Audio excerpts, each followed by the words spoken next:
Welcome to The Current by TreasureCoast.com, where we discuss interesting people, places, and happenings on Florida's Treasure Coast. That's where you left So I'm very fortunate to be involved with Florida Oceanographic since about 2000. I started off as a volunteer when I was in college, and then in 2007, I became a full-time staff. So I've been with the organization for over 18 years. I started off as an education specialist, and now I'm in charge of community engagement with our development department.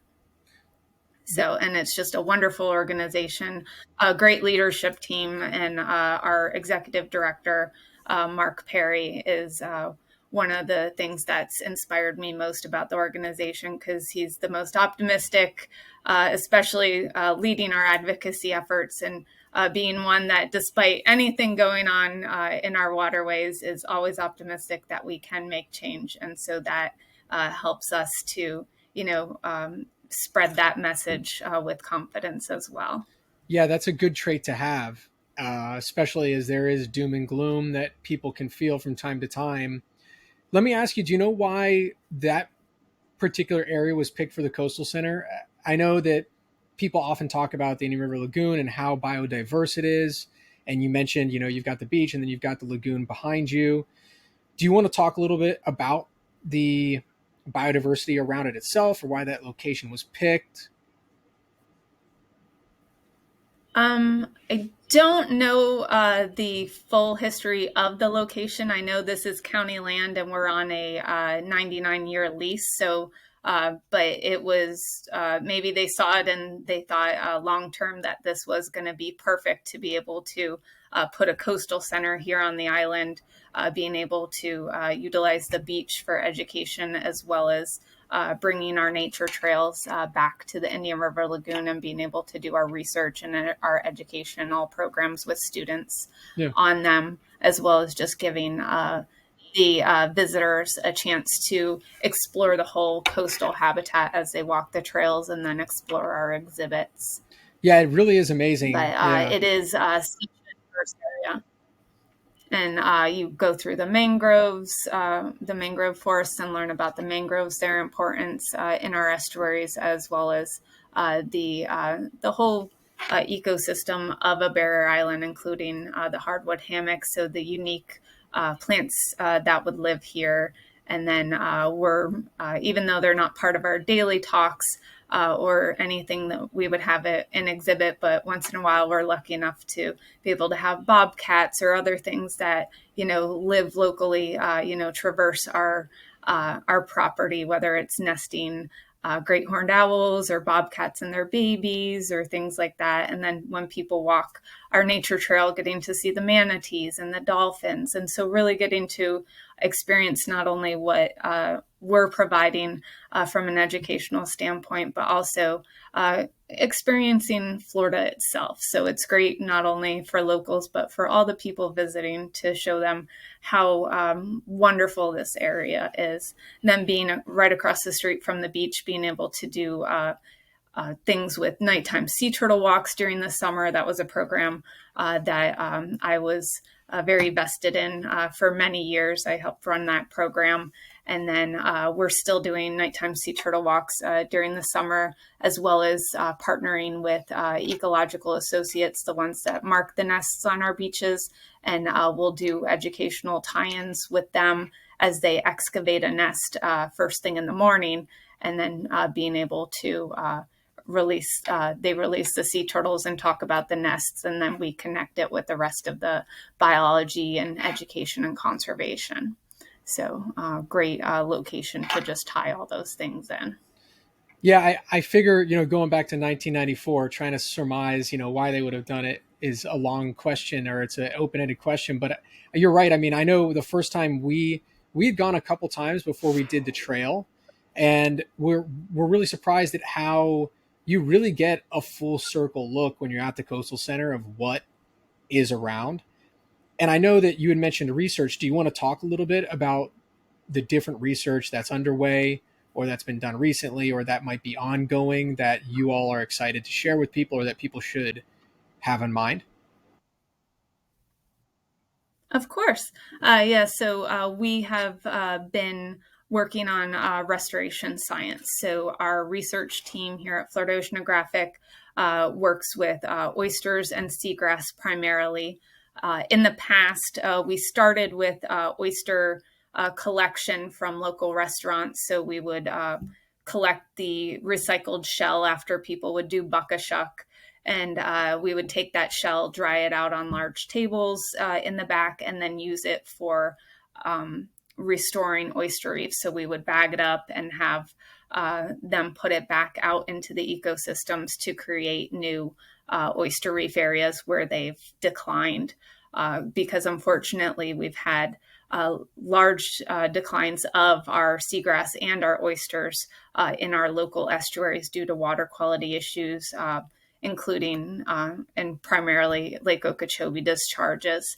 And so with the oysters, if you were to walk in downtown Stuart, one of our most visible oyster reefs would be along the walkway there. And the benefit of what we did, it was restoring hard bottom habitat as well as oyster habitat. So with all the muck that's built up over the years from Lake Okeechobee discharges, that hard bottom habitat was lost. And that's an important area for all kinds of animals. And so by putting those oyster bags full of recycled oysters there, one, we were keeping the oyster shell out of landfills, but then we could create these reefs that those hundreds of animals could go return and have a hard bottom habitat. But then when oysters spawn, all the little spat floats around in the water and it needs a place to attach and grow. So it finds that oyster shell, attaches and grows, and then you're recreating oyster reefs. While our oysters in this area of Florida aren't going to be food-based oysters, they are good for habitat, but also water quality. A healthy adult oyster could potentially filter up to 50 gallons of water a day. So you could imagine the benefit of healthy oyster reefs in our waters. So that was one project we were working on. We've since stopped the shell collection because there was so much shell and not enough projects, and permitting to be able to put them out. So they've kind of pivoted to try different things, but they also, before putting too much out in the water, want to make sure that their restoration methods are working. So they're trying new methods, and now they're in the monitoring stage of this to see spat recruitment and also, how these methods are going. So they're just monitoring the oyster reefs right now. And now you might see what looks like it's a PVC tee with hanging oyster shells from it. Yeah. And so that's spat recruitment. So they see how many oyster spats attached to them and see if that's a good area that's going to recruit and start, regrowing. And then they're also doing seagrass monitoring in the Indian River Lagoon. If you were to come to the Coastal Center, we have 30 seagrass nursery tanks.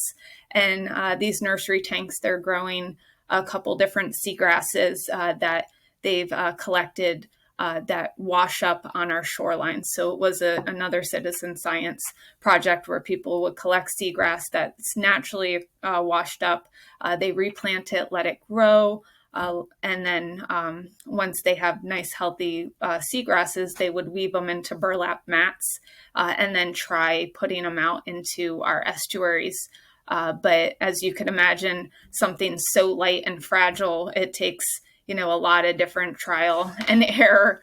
Sorry, light automatically goes off. I get it. But so with that, our seagrass, they'll try different areas of the estuary where they'll plant the seagrass, and then they'll try methods such as putting cages around them to make sure that things like manatees and sea turtles don't go eat the research before it's done. So they a lot of trial and error with that, and especially in different areas of our Indian River Lagoon estuary. So now they're in kind of the monitoring stage of that as well, see what methods are going to work so that they can find the best way to do this restoration. And then we just had a group of summer interns that were doing just small projects that we might be able to build upon for future as we go along, because I know we want to expand our research and be one in the community that people turn to for our restoration science. But like I mentioned earlier, we also have our water quality program where we have over 30 volunteers that collect water quality data on a weekly basis up and down our St. Lucie estuary, North and South Fork, Indian River Lagoon, and we take all that data and provide a weekly water quality report that goes out. And this is for habitat health. So it's not going to tell you if you should swim in the water or not, but it's going to give us a glimpse on how our waters are doing for the health of these habitats. And then with all this data, we've also been able to take it and use it for advocacy. So our advocacy team can do weekly or monthly calls with, the Corps of Engineers or the legislators and be able to tell them, hey, we're having these water quality issues. This is what we need to do about it to try to push some advocacy action, such as the push for stopping our discharges or, doing pulse discharges when that was a real issue a few years ago, or other things that can affect our waterways that we can at least bring to light and get them to become more aware of.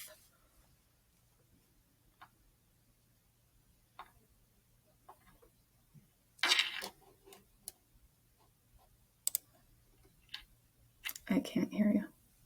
Oh, sorry. I do this all the time. I have people, they message me. I've had people message me. They're like, Josh, you muted yourself again on that podcast, because I'll mute myself because I don't want, if I cough or something while you're talking. Right. But yeah, I know exactly what you mean through downtown Stewart along the boardwalk and the PVC pipes and everything. I've seen that.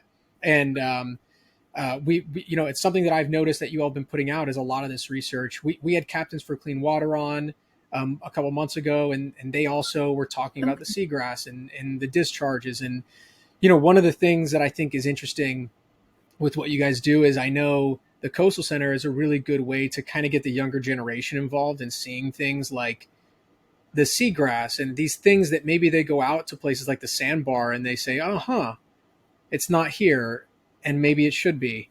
And I'm interested to hear your point of view as far as how people can get involved, families or adults can get involved in supporting something like this, some of the research you do or some of the things that you're advocating for. Okay. Yeah, of course.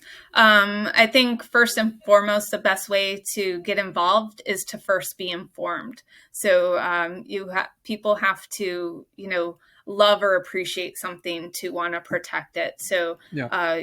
Just getting people to the Coastal Center, or even if we're doing an outreach booth, like we do at different festivals, or I'm doing a booth at Cobb's Landing for a kids' night on Wednesday, but getting out there in the community, bringing this messaging, or getting people to come here to first off learn so that they're more informed and like our mission says, inspired. So we want to inspire folks to be able to want to protect things that way. Like you said, if they're at the sandbar, they're like, oh, where's the seagrass that we heard about? Or they see the issues, or if they're watching the news, they hear, oh, that's what they were talking about with Lake Okeechobee discharges. But then people can also get involved in many other ways. We do have volunteer opportunities throughout the year that people could, get hands-on with us, whether it's seasonally. We have our research projects. Sometimes we need a lot of hands to help us make those seagrass mats or do some of those oyster projects, depending on what our research needs are in those seasons. And then we do monthly cleanups of we rotate between Stewart and Public Beach and Stewart and Public causeways. And so getting involved in things like that. But so volunteering and helping us, but then just being a good advocate. You don't have to join a beach cleanup to clean the beach. That's what a lot of people, I think they don't forget. They just, they want to be part of a group. Yeah. But, anyone can help with these things. They can, if you're at the beach, just pick up a few things. If you're fishing, you can, make sure you're properly throwing away your monofilament line. Or we have a lot of advocacy. There's different things we'll get on board with, and we'll have calls to action. So we'll provide a link where people can just make their voices heard, whether it's to our governor or a legislator, Army Corps, depending on what the issue is. They just fill out a form, and then and can add their name to it, or can add their messaging as well, and that could go along. And that's one thing that we encourage people to feel inspired to do. Write a letter to your editor, or just share the messaging with others, on what they can do, especially all those people moving to Florida now, all those people that visit us. There's simple things everyone could do in their daily life that, can help, make us, whether it's just a small difference, it's still a difference for our environment. So that's what we hope, the message to send is that people are inspired to make some sort of action. And then if they feel compelled, support organizations like us. Florida Oceanographic is a 501c3. We're not supported by governments or grants. We are supported by annual donations, admission, memberships, things like that. So supporting a cause that they feel, invested in, whether it's us or somebody else. And that makes a difference too. I was going to ask you that next, was because I figured that was probably the case as a 501c3. How do partnerships work into it? Are there any organizations that you partnership with different, whether it's a beach cleanup or research itself? How does that play into it? Private or public partnerships? Some of our partnerships, a lot of them are with our research department. So I don't know all the ones we're partnering with right now. I know we do a lot of research collaborations, especially this summer with Harbor Branch. Right. So which by having a larger, facility working with us, we can get more science done. And then we will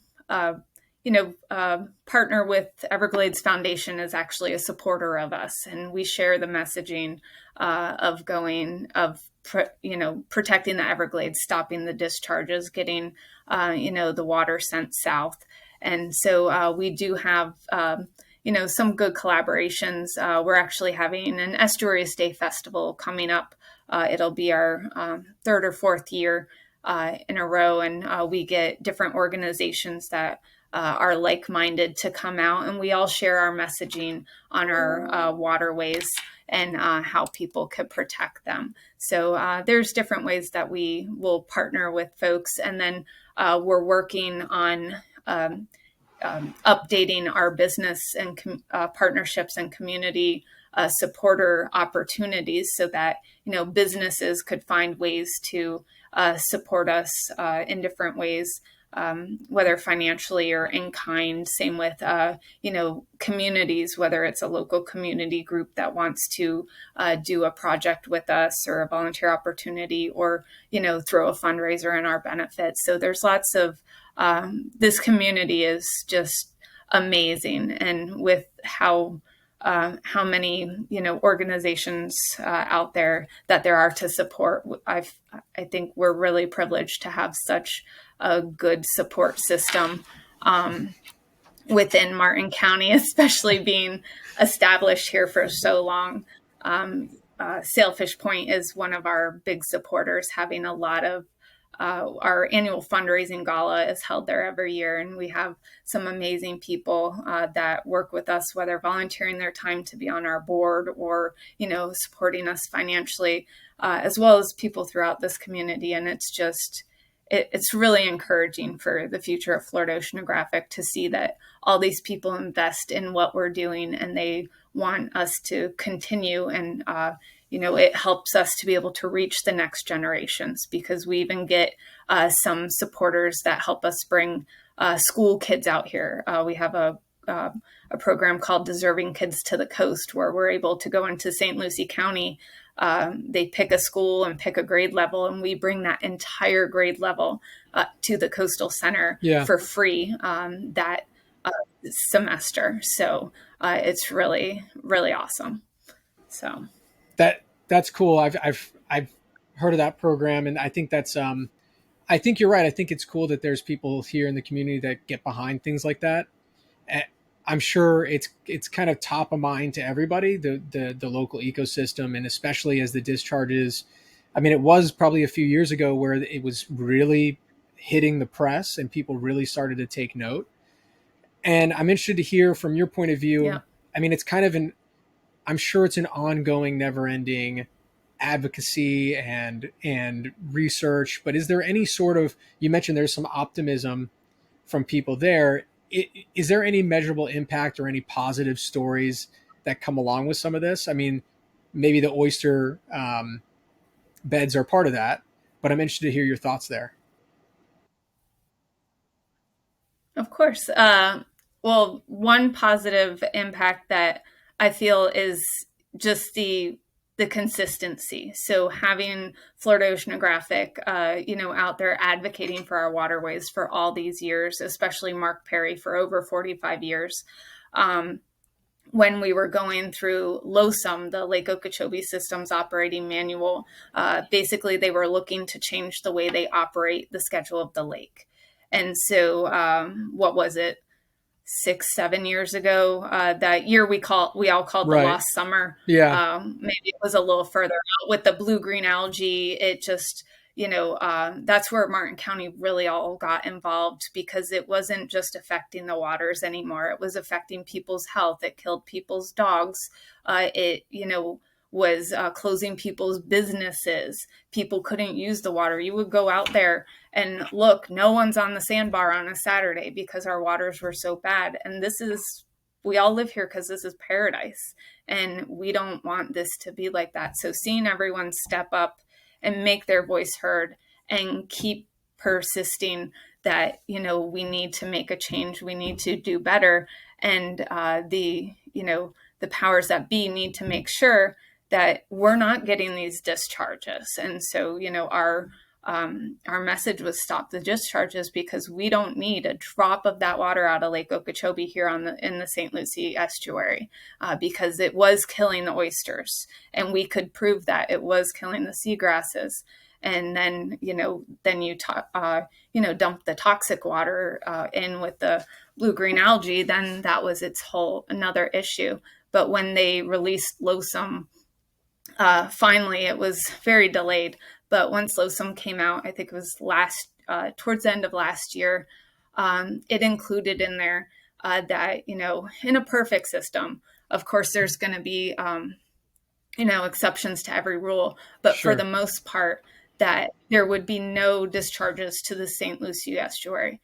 And to us, that's a huge win, because, they were listening to us, and, advocacy does work. It takes time and, a lot of effort, and it's exhausting, but, you can make a change if you make your voice heard loud enough. And so, yes, after that, we did get discharges, but those were under a different system. But for the whole of it, there was some, success in getting that put in that operating schedule, that, for the most part, they're not just going to discharge to us just to discharge to us. It only will be in extenuating circumstances from now on. And so hopefully, we still have to, keep them to their word to make sure that they're moving forward with following these guidelines that they've set forth. But, that was a success. And to me,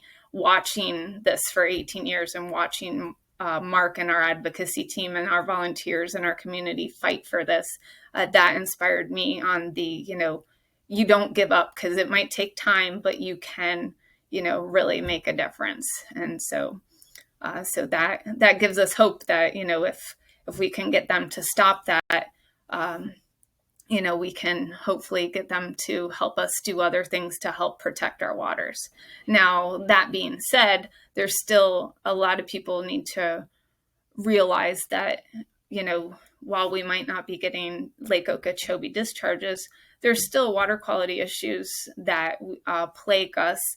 And that's where each individual actions come in. So we can have poor water quality and no discharges. And that's because of all the runoff and all the, other things coming from our land, because we're surrounded by water in our basin here. And so it's important for everyone to do their part, whether, small things, whether it's making sure their boat or their car isn't leaking oil, or, not using fertilizer. Right now we're in a fertilizer ban in Martin County. Well, if everyone that lives on the water, or really everyone that lives in Martin County, follows that, those are things that we could do to help protect our waters during this, especially during this rainy season, and keep them from having issues despite the discharges. Yeah, those are really good points. Things that are outside of just the discharges, because I know that's top of mind. We had spoken to some county commissioners about like the septic to sewer conversions and some of the different steps that they're taking on an infrastructural level. Right. Is there anything that you look forward to like 6-12 months out that you're looking to set goals for, as whether it's like a policy that you have in place, or a certain level of reach you're trying to get, or how does that work from your end as far as setting goals or what you look forward to in the next year, let's say? From mine is going to be a little bit different. Organizationally, they do have goals for each department on what they want to accomplish. Yeah. For in development, I know ours would be, just to reach more people, expand our reach so that we can expand, our mission.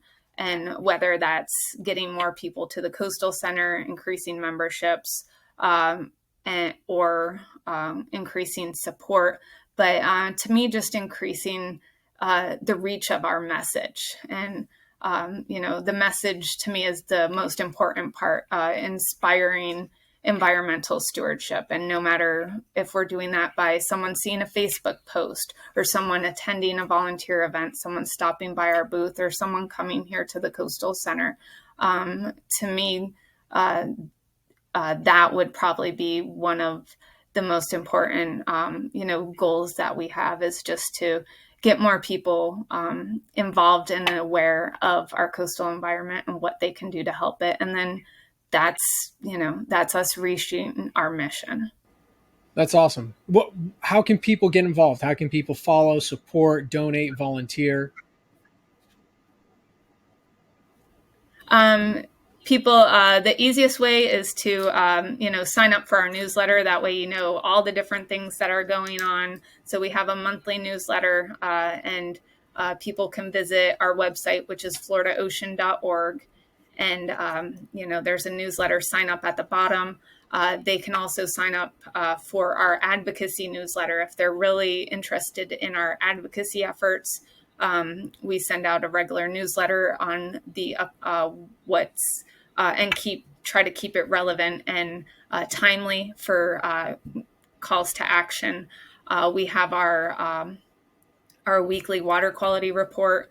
There's a full report if people like science and graphs that they can sign up to get weekly, or that one is on our social media. So at the very least, if people don't read their emails, I only read my work emails, so I get it if people don't like newsletters.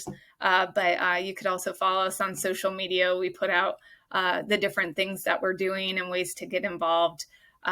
We have an event calendar with our different volunteer events, from our volunteer interest sessions to our volunteer opportunities, whether it's cleanups or other opportunities throughout the year. And then I know we're going to be expanding into the community the next few months with some new community engagement programs, which I'm very excited about. We're going to start a Sips in Science. Our first one is going to be at Fraser Creek with our executive director, Mark Perry, during Estuaries Week. So that'll be fun. It's just a casual way for him to go, to a new place, us meet people where they are, and just talk about our waterways in a casual setting and let people ask some questions. And then we're also going to be doing a trivia night here at Philly Down South, a ecological trivia, and just to share awareness. And they're free events that people could just get involved with. And that goes along with my goal of just spreading our mission to more people. But we plan on having some festivals here at the Coastal Center in the next few months. So people, like I said, could follow us on social media, see what we're doing, check out our event calendar, and see about volunteering. Or they can, if they feel compelled, they can donate or see other ways that they can get involved if they're a business or beyond. So, we're always saying, reach out to us. We're happy to answer any questions, but there's some great resources on our website as well. For anything from, learn more about our waterways to our educational opportunities and resources. That's great. I kind of took some notes, and I'll include some links to some of this in where we post this.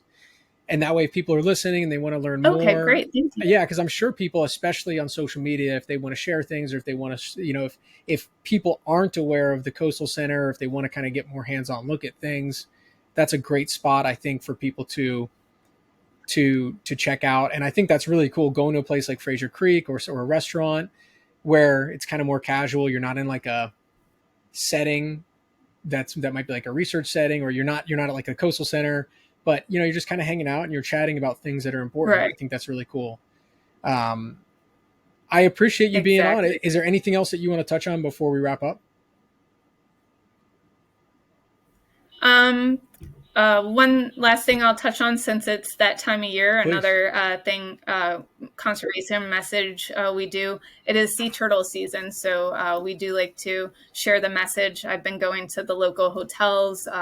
I talk at one of them weekly, but sharing message and flyers on keeping our beaches dark, flat, and clean for sea turtles. So, encouraging people, especially all our visiting people to Florida this time of year. So reminding residents to remind the visitors, to keep off all lights while you're out on the beaches, knock down sandcastles, fill in holes, bring all your furniture in at the end of the day.